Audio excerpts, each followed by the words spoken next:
back to the roster, ladies and gentlemen. This is Deshaun Fauntleroy. In today's episode, we're going to be discussing high school football recruiting with Brandon Huffman of 24/7 Sports. This is a must-listen for student athletes, but more importantly, sports parents.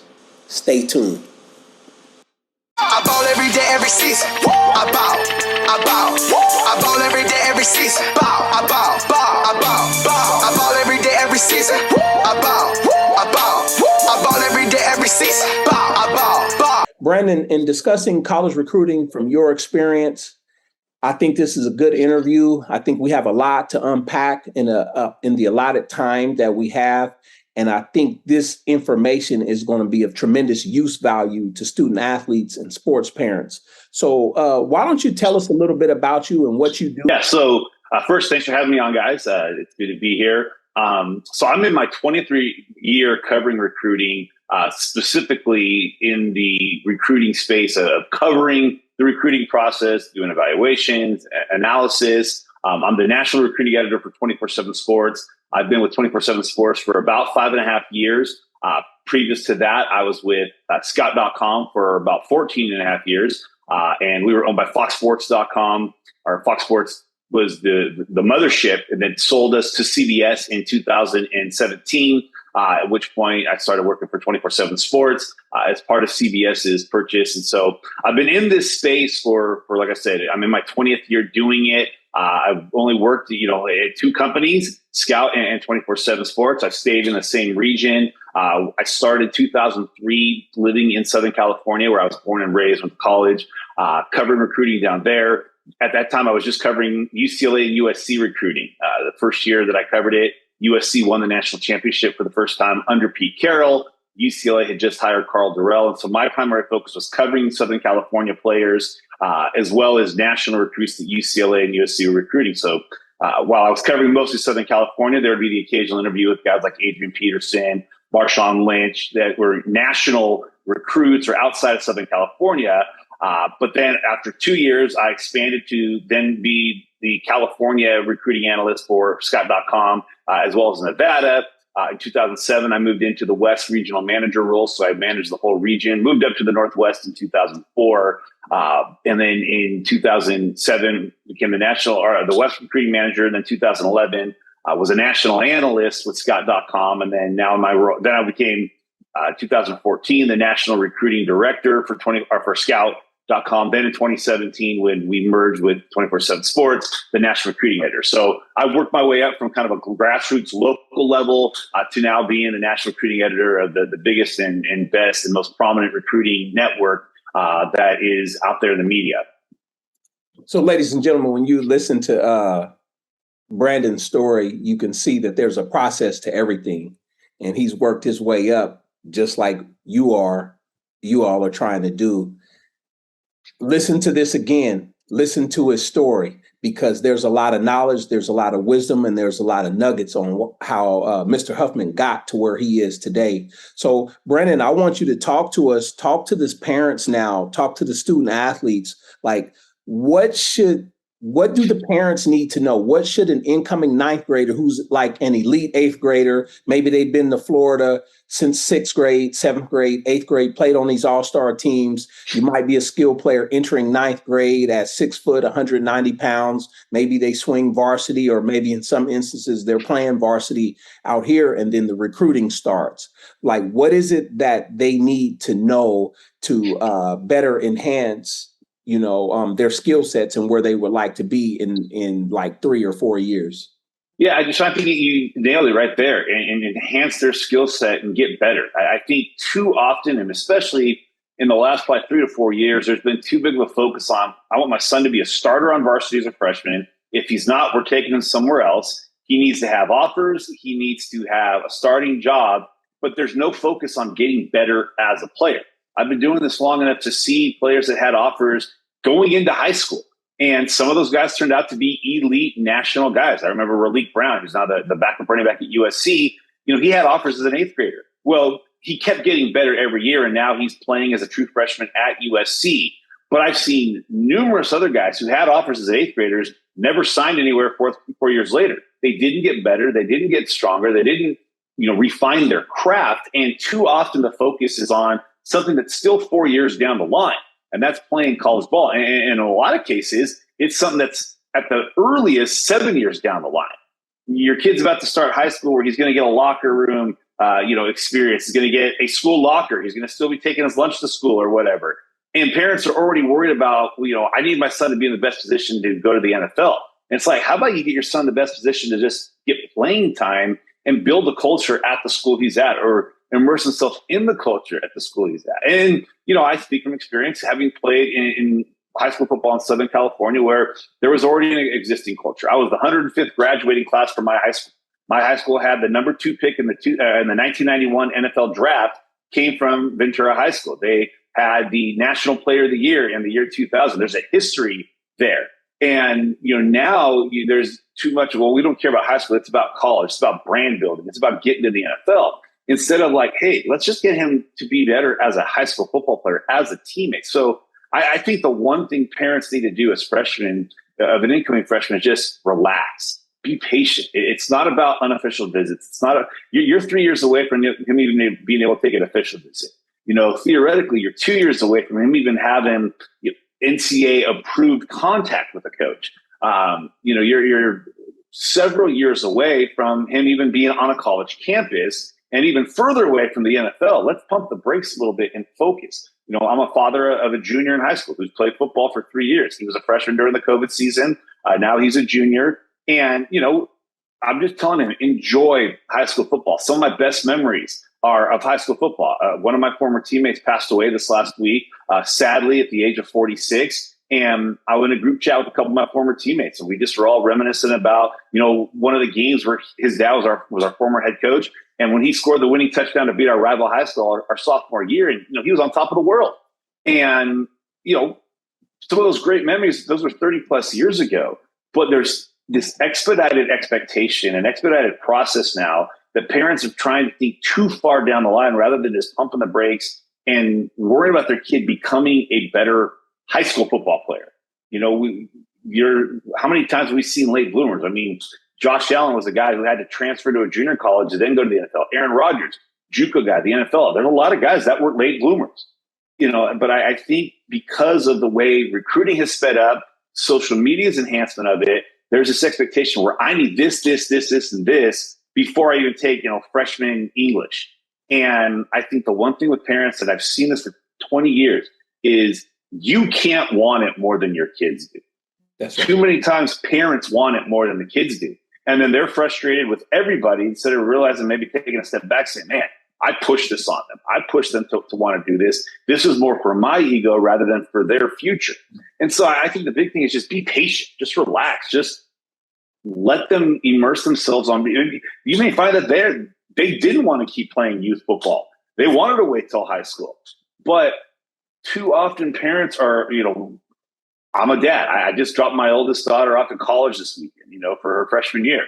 You want your child's futures to be strong and successful. And I think too often parents want everything to be easy. They don't want there to be any bumps in the road. Whereas I grew up in a generation where it was like, man, if we had a smooth road, our parents would throw boulders out there just to trip us up, just to make sure we were prepared for life down the line. And I think that's the worry, that, you need to let them kind of expand their wings, but their wings a little bit. We also got to let time take its course. So I think that the biggest thing is parents just relax. You don't need to rush everything in their freshman year. And I mean, you don't need to push to have them play on varsity, let alone start on varsity. Now, there's going to be some guys that physically, they're just too good to keep off the field. That's right. But, my biggest thing, because I get this a lot from, what do I need to do to help my son get recruited? And I'm like, how about you start freshman year of high school football?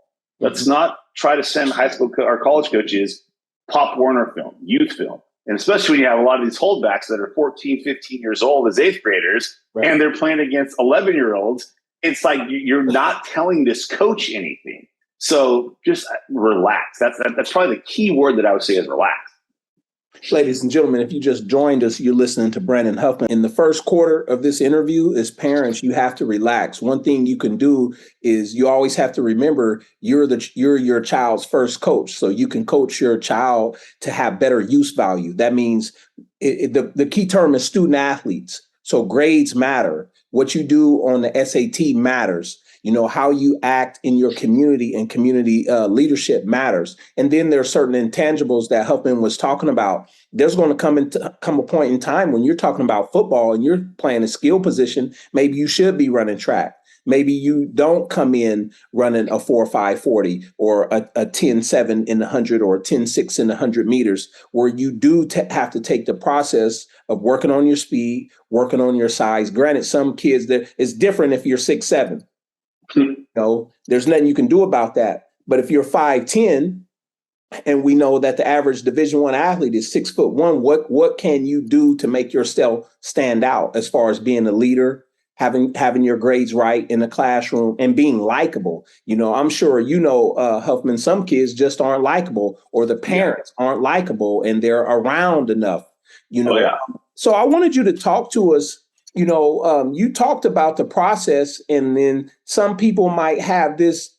I'm almost say an expectation, or an undue expectation of their kids playing varsity or starting varsity as a freshman. And then if they're not catered to, or maybe a coach lied to them to get them there, then all of a sudden they want to transfer when things aren't going their way. How have you seen transferring affecting a student athlete's recruiting in high school football? So there's multiple ways to look at it. I'll never fault a parent who wants to do something for their kid's best future. Okay. And, I look back in the last 3 years, there's been a kind of an inordinate amount of transfers that were obviously pandemic influence. The pandemic caused a lot of people to kind of freak out. And I saw families that moved from states that didn't play in the fall of 2020, move to other states. And I don't fault them for doing that. Now, if you're uprooting your entire family for just one kid, then that's a whole other story. But even then, you're still doing what you think is best for your kid. I look at a situation, and I'll use Riley Williams as an example. Riley leaves Central Catholic in Portland to go to IMG. I don't fault him for doing that. He won a state championship at Central Catholic. He was the top player in the state.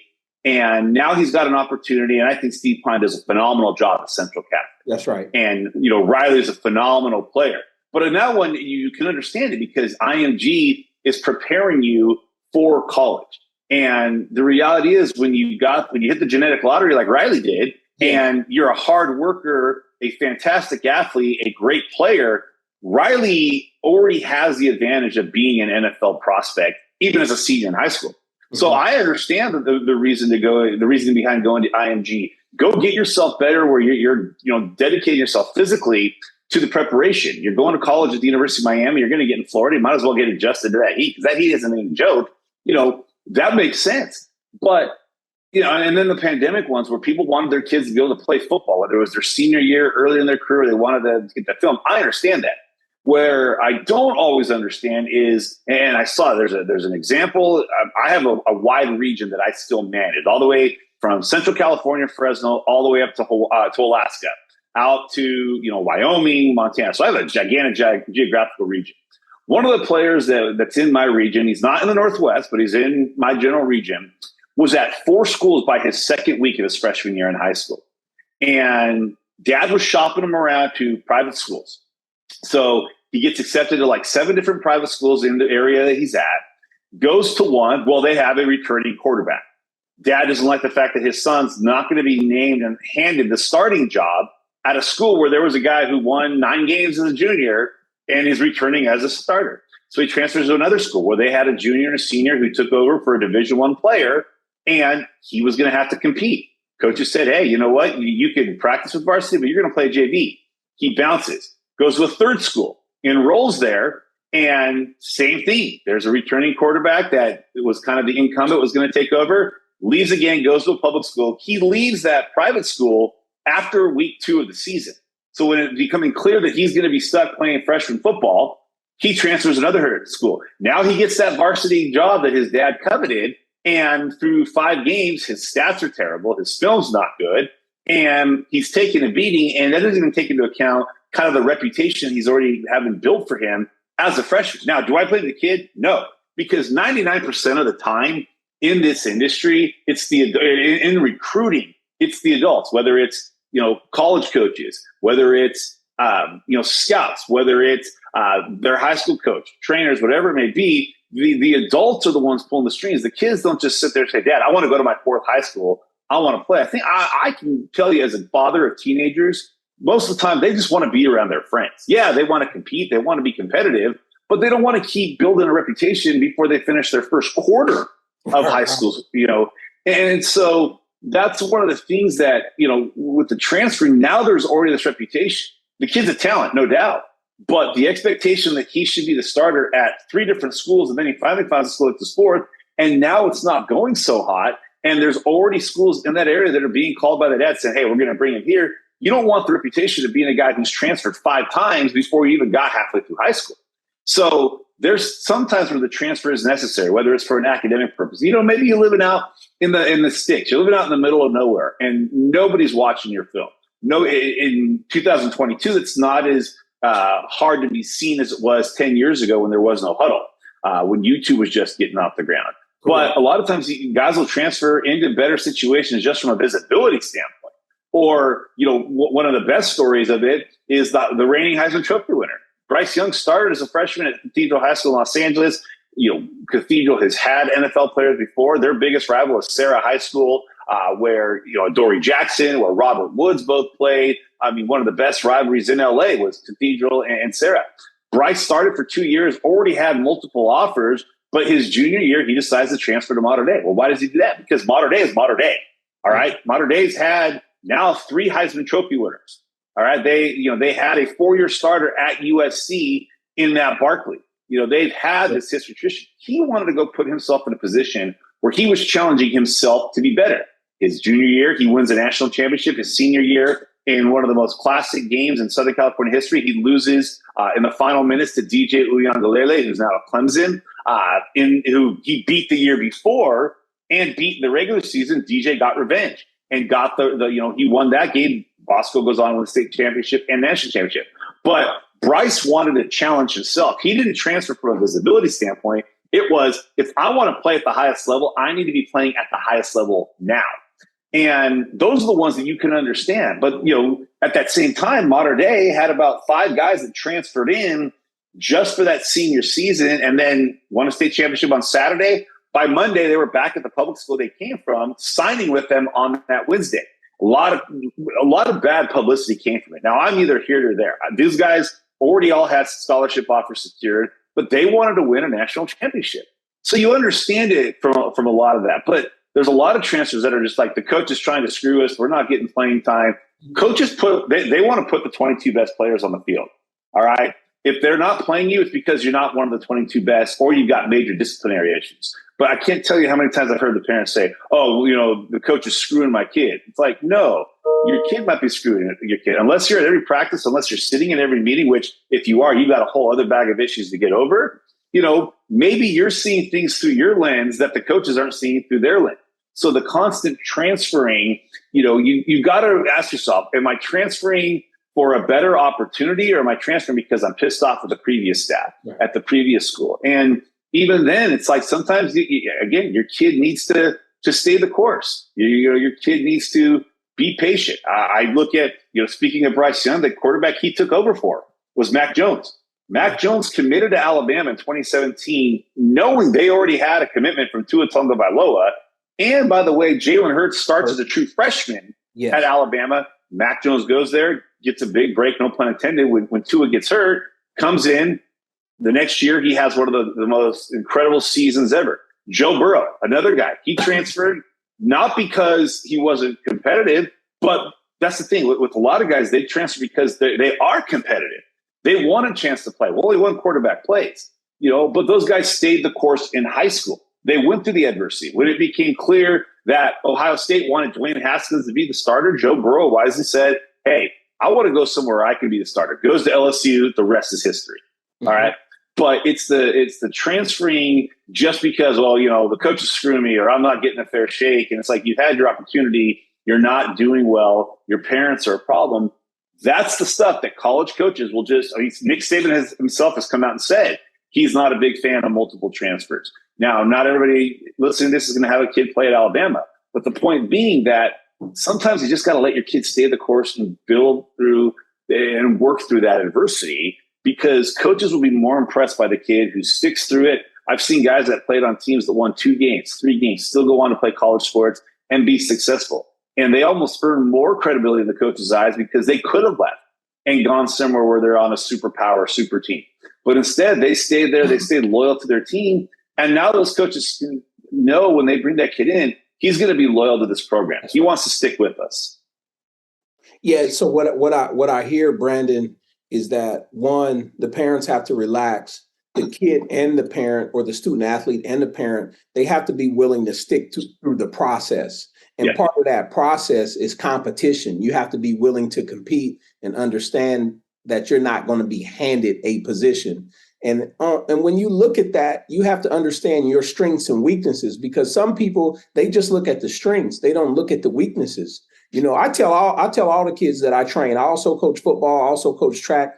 The best thing that you can do if you're a skill player is run track. And it's free at your high school. Even if the coach isn't that good, you still have to get in the blocks and compete. You have to get in the spikes. You're going to get faster, even with the remedial coach. And it's not to knock anybody. I can just tell kids, run track. You will get faster. It's free. You don't have to worry about a trainer or anything like that. If you like to train, there are certain things that we'll clean up later. But the important part is looking at your strengths and weaknesses. And then when you have delusional athletes or people that just expect certain things to be handed to them, then they're frustrated later when they don't get what they want or their so-called needs met. So I agree with everything that you're saying. He's telling I want to follow up on that too, just from the track standpoint.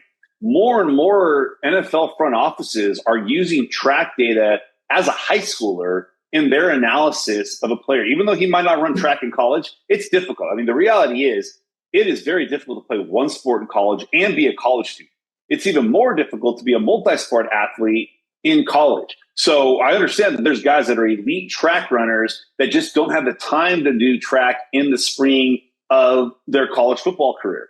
But that data that still existed from your high school years, whether you're a sprinter, whether you're a jumper, whether you're a thrower, that data is being factored into analysis 4 years later when it comes to the draft. And, every year you see a statistic that comes out after the draft. 81% of this year's first and second round draft picks were multi-sport athletes. And then there's the breakdown. And I would say the highest breakdown, the highest second sport for NFL draftees is track and field. All right. Basketball is always, another popular one. Summer baseball players, wrestling's another big one, especially if you're a lineman or a linebacker. Wrestling and track. But wrestling and track to me, and I mean, I was a multi-sport athlete myself. I grew up in Southern California, so I was a beach volleyball player in the off season. So I played volleyball in high school. But even now, But that was your plyometrics. That was your jump. It was exactly it. The sand workouts and all that. You look at the one of the top quarterbacks in the country this year, Nico Yamayava. He spent the summer playing on the junior national team for volleyball. Tori McMillan, who was, the California Player of the Year last year, who's now playing as a true freshman in Arizona, another volleyball player. So even that, just getting that second sport. But track and wrestling, to me, I mean, we're constantly looking at track data when we're doing evaluations. What are his testing numbers like? What are his jumps like? What are his throws like?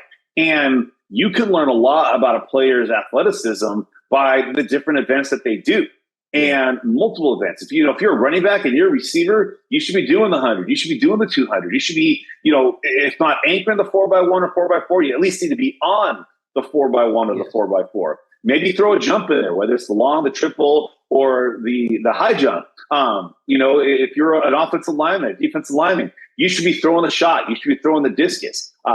People can listen to this podcast. Go Google Nicholas Harbor. He's just an absolute freak of nature athlete. He's a defensive lineman from back east. In fact, I'm going to give you his exact number, because this is a guy he's a defensive lineman, yet he's got some of the most insane track numbers in the country. So he's 6'5", 225 pounds, ran a 10.2800 and a 20.7 200 as a junior at 6'5", 225.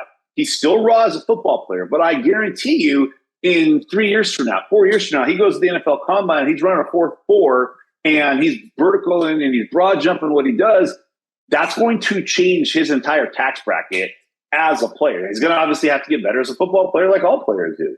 But track is such a huge evaluation tool. Wrestling is also big. You got to see, the physicality that you have. But I'm a big believer, so I completely agree with you about track. And whether it's, nobody's saying you need to go train to be the next Usain Bolt. But, track, if you could win some championships out of it, great. If it makes you faster, even better. But those skills are going to be translatable to the football field. You're seeing more and more schools not look at the 40 as much as they're looking at what the GPS on the vests are telling you, the 21, 22 miles an hour at your max speed when you're running a route. You're learning a lot, but that speed training makes the biggest difference. And I think separating good athletes from great athletes and great high school players and great college prospects. Yeah, I agree, man. And honestly, I just tell kids that a 10-7 is going to beat a 4-5 all day. A 10-6 is going to beat a 4-4. Why? Because it's fully automatic timing. And they're all the same across the country. Some combines vary. Some things break down. Now, at all these different combines. We cover the Under Armour and the Nike openings. We don't do our own camps. We let everybody else deal with all the fallout of those. Hey, I ran a 4.9, but I normally run a 4.4 with my trainer. It's like, well, that thumb works a little bit slower than the electronics do. But you're right. You get the eye in the sky, don't lie, when it comes to, automatically time track times. Yeah, that's why, as an independent string coach, I invested in the jump mat that Nike uses at their combines. And, with Coach McKenzie and Coach Harrison, that's now the head sprint coach at Cal, that free lap is the closest thing you can get to fully automatic timing. And I have the device that responds to sound. So I'm always looking for accuracy. I don't blow kids up at all. But going back to what you said, man, with the wrestlers, I found in the Portland, Oregon area, some of the best tacklers that I've ever met, they were wrestlers. Because you think about it, man, we don't wrestle anymore. We don't backyard fight with our cousins. And so you can't wrestling. That's where you go to invade a person's space and you get used to that. Obviously in the Northwest, it's going to be different than Dade or Broward County or Southern California. Sure. But I try to tell kids to get in positions, get in situations where it's uncomfortable so you can get better for football. Before we close out, Brandon, when we already spoke on it, how can parents affect student athletes recruiting for the good? We touched on kind of the negative. What things can they do to enhance their kids' recruiting? Yeah, and where I say at times, parents, you can't want it more than your kids. I believe that. I do. But at the same time, I also think parents, your job as a parent is to guide it's not to, drive the ship and then make sure that you're driving them there safely. This is metaphorical, by the way. I know at 16 they can drive. Your job is to kind of guide them in the direction. I remember going to a parent meeting at my son's school when he was a freshman, and his coach said, hey, you know what, whether you're a freshman, whether you're a senior, if your kid can't make practice, if your kid has a question about playing time, he needs to be the one that reaches out to me, not you. So there's sometimes where parents need to take a back seat. But at the same time, parents understand things a little bit better, long-term future, more than their kids do. And so the way you can benefit for good is you put your son in a position where he can succeed, whether that is, in private training, whether that's in club sports, whether that's, guiding him to the right camps, the right showcases, the right college events, the right 7-on-7 tournaments, whatever it may be. As a parent, your job is to kind of do your homework and make sure you're putting them in the right position. Not like, you and I talked off air about what the camps that a lot of times become money grabbers. They'll say that all these events, there's very few outside of college camps that are actually ran by the colleges and 7-on-7 tournaments. There's very few events that I'll go to where you have to pay to go. The Under Armour camps that we cover, the Nike openings that we cover, those are covered by Under Armour and Nike sponsorship.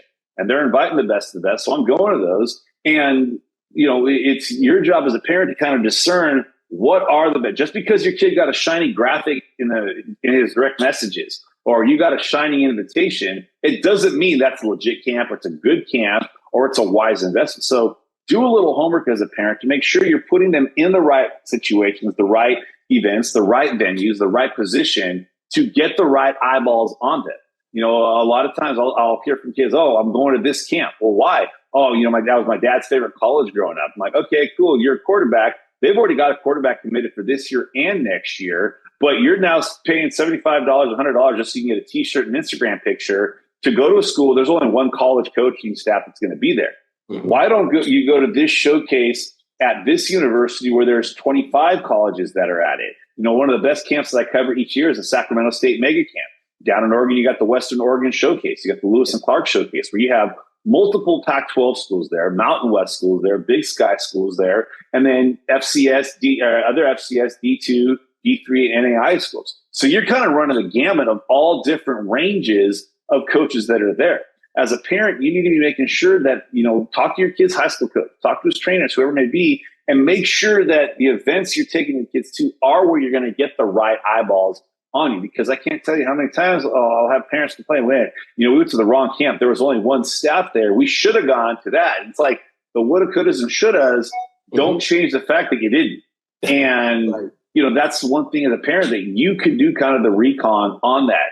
A lot of times kids will get a message, an invite to an event. Oh, I want to do this. It says I got invited to be an All-American. If I pay $2,000 to go to their camp, I'm an All-American or I'm an All-American participant. Parents, do your homework. Make sure you're not just lining somebody else's pockets. Yes. And, do something that is going to give your kid the best opportunity. And, do your homework too with the media groups that are going to be there. A lot of times media groups will be put on the graphic as an enticement to get people to come. And I'm like, well, I don't know why they put us on there. I'm going to be, in Las Vegas covering this event, or I'll be in San Francisco covering that event, or I'll be in San Diego covering this showcase.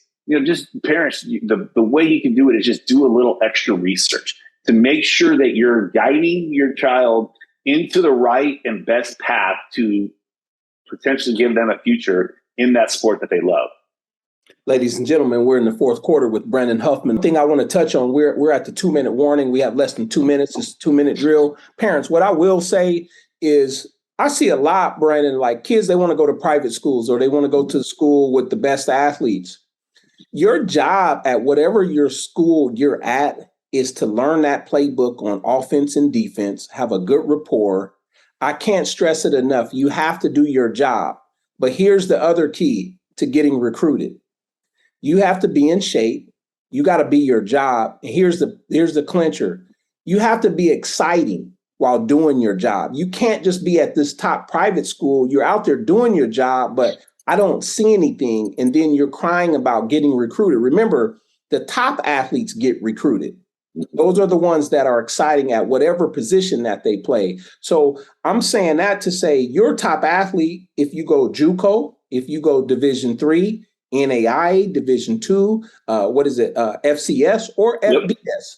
Those are the top athletes in the country. So you have to understand the level that you're at. I'm going to let Huffman close us out.